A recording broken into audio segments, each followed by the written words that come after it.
Bienvenue à notre émission La Sémence en vous. Je suis vraiment très heureux de vous accueillir à cet épisode de La Sémence en vous où on prend vraiment le temps de laisser la parole de Dieu s'infuser à l'intérieur de nous. On laisse la parole de Dieu pénétrer notre fond intérieur. Et ça fait maintenant plusieurs semaines que nous avons commencé une série d'enseignements sous le thème « Changer sans effort ».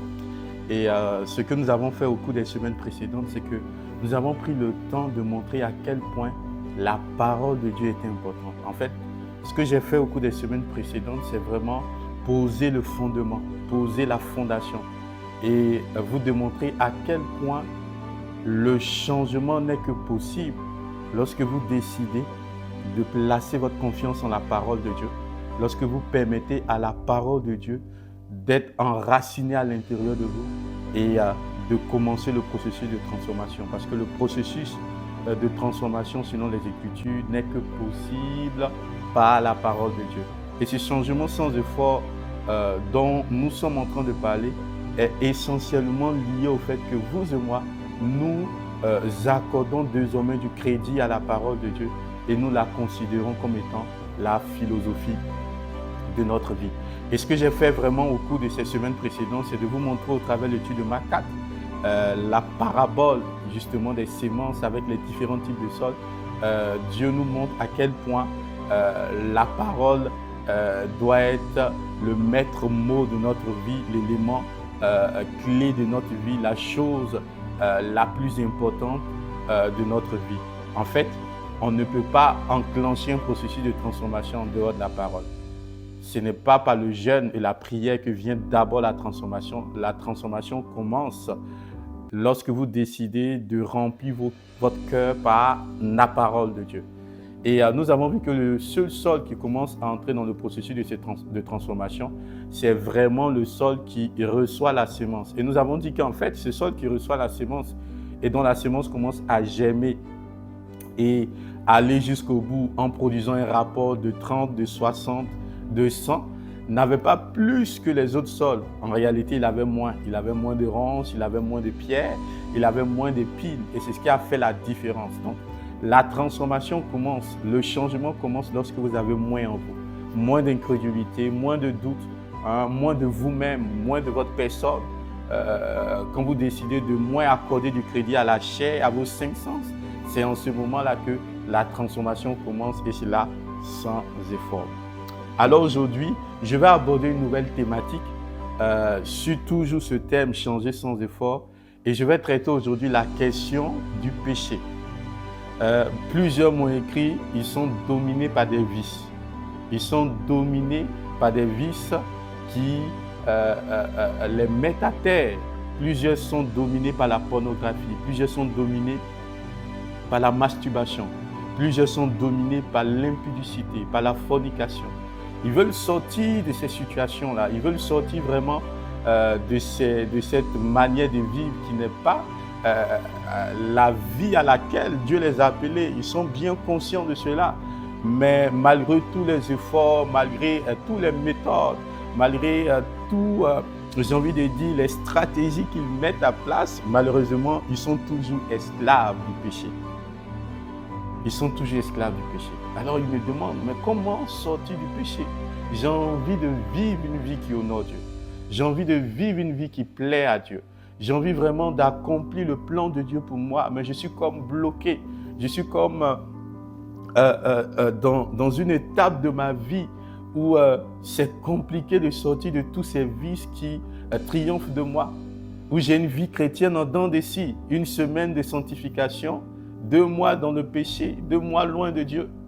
Une vie où je suis dominé par la chair, où je ne vis et je ne jure que par mes 5 sens. La bonne nouvelle, c'est qu'il est possible de sortir de cette vie. La bonne nouvelle, c'est que cette vie, vous pouvez l'oublier complètement parce que vous allez passer à un stade où vous allez triompher de cette vie. Mais cela passe par la compréhension de votre identité. Cela passe par la compréhension vraiment de l'œuvre achevée de la croix. Parce que c'est en cela que se trouve notre délivrance. C'est en cela que se trouve notre liberté.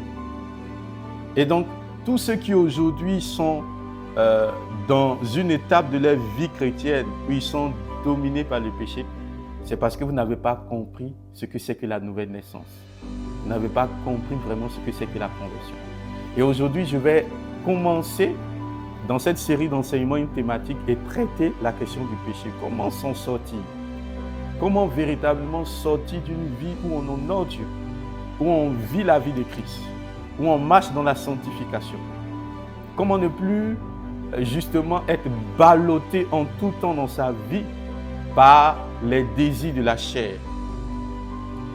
Et le livre par excellence qui traite la question de notre justification, c'est le livre de Romains. En fait, le livre de Romains est le chef-d'œuvre de l'apôtre Paul. Et il traite vraiment des fondations de la vie chrétienne. Et la plupart des théologiens déclarent de ce livre en fait comme étant le livre qui a montré vraiment dans toute sa quintessence, ce que c'est que l'œuvre de la croix. Et je vais essayer au cours de cette émission et dans les émissions suivantes de vous montrer à quel point Jésus, par l'œuvre de la croix, a réglé une bonne fois pour toutes la question du péché. En réalité, vous avez en vous la capacité, en tout cas si vous avez fait l'expérience de la nouvelle naissance, vous avez en vous la capacité, le pouvoir de marcher dans la sainteté. Ah oui, vous avez en vous la puissance de vivre non plus par la chair, mais par l'esprit. C'est quelque chose qui a été déjà fait. Vraiment, c'est une chose déjà faite. Mais si aujourd'hui vous êtes dominé par vos cinq sens, c'est parce qu'en réalité, vous n'avez jamais compris votre identité. Vous n'avez jamais compris qui vous êtes en Christ. Alors, pour traiter de cette question, nous allons en fait étudier le livre de Romains 6. Mais je vous invite vraiment à lire les chapitres précédents avant Romains 6 pour bien comprendre. Je n'ai pas le temps vraiment de prendre chapitre par chapitre à partir de Romains 1 pour vous expliquer un peu ce que c'est que la justice, ce qui s'est passé. Mais je crois que le livre de Romains 6 va vraiment vous montrer de manière concrète et pratique comment est-ce que Dieu nous libère pour mener une vie de sainteté. En fait, si vous avez compris le message de la croix, vous devez vivre la vie de sainteté par accident. Ah oui, vous devez vivre la vie de sainteté par accident. Et donc Romains 6, dans le livre de Romains, le chapitre 6 de Romains, en fait, va traiter de manière concrète de la victoire sur le péché. Alors nous allons commencer la lecture de ce chapitre à partir du verset 1. Il dit, que dirons-nous donc? Allons-nous persister dans le péché? Donc je lis dans la version seconde 21. Allons-nous persister dans le péché afin que la grâce se multiplie? Certainement pas. Nous qui sommes morts pour le péché, comment pourrions-nous vivre dans le péché? Ignorez-vous que nous tous qui avons été baptisés en Christ, c'est en sa mort que nous avons été baptisés. Par le baptême, en sa mort, nous avons été ensevelis avec lui, afin que, comme Christ est ressuscité par la gloire du Père, de même nous aussi, nous menions une vie nouvelle. En effet, si nous avons été unis à lui par une mort semblable à la sienne, nous le serons aussi par une résurrection semblable à la sienne. Nous savons que notre vieil homme, si vous pouvez souligner dans votre Bible notre vieil homme ou bien le marquer, notre vieil homme a été crucifié avec lui afin que le corps du péché soit réduit à l'impuissance et qu'ainsi nous ne soyons plus esclaves du péché. Au verset 7, il dit, en effet, celui qui est mort est libéré du péché. Donc je vais rester sur les 7 premiers versets de ce chapitre de Romains 6. Et comme je le disais, je vous invite vraiment à lire les 5 chapitres précédents ce chapitre. En fait, vous devez réaliser que l'une des premières vérités spirituelles à comprendre en ce qui concerne le péché, il faut réaliser que toute personne dans ce monde qui naît sans Christ a une autre nature qui n'est pas la nature de Christ. Toute personne dans ce monde qui naît sans Christ a une nature qu'on appelle la nature adamique. Parce que le premier homme est Adam. Et tous ceux qui naissent dans ce monde, s'ils n'ont pas fait l'expérience de la nouvelle naissance, ils sont de manière automatique issus de cette nature du premier homme qui est Adam. Et cette nature du premier homme qui est Adam est une nature qui a dealé, qui s'est associée au péché. Et comment cela est arrivé? Cela est arrivé justement lorsque Adam a désobéi dans le jardin d'Éden. Par la désobéissance d'Adam dans le jardin d'Éden, toute l'humanité a été vendue au péché. Et donc toute personne qui naît dans ce monde sans avoir fait l'expérience de la nouvelle naissance a en lui la nature du péché. Et remarquez que je ne dis pas les péchés, mais je parle du péché.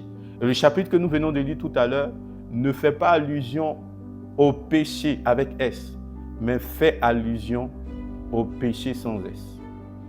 Le péché est d'abord une nature qui est innée dans la vie de l'homme dès qu'il vient à la naissance. Et ça, c'est une vérité que vous devez comprendre. Les péchés que vous pouvez manifester comme la drogue, la pornographie, la masturbation, tirent les sources et les origines d'abord d'une nature qui est le péché. C'est ça. En fait, les actions que vous commettez ne sont que la manifestation de la nature du péché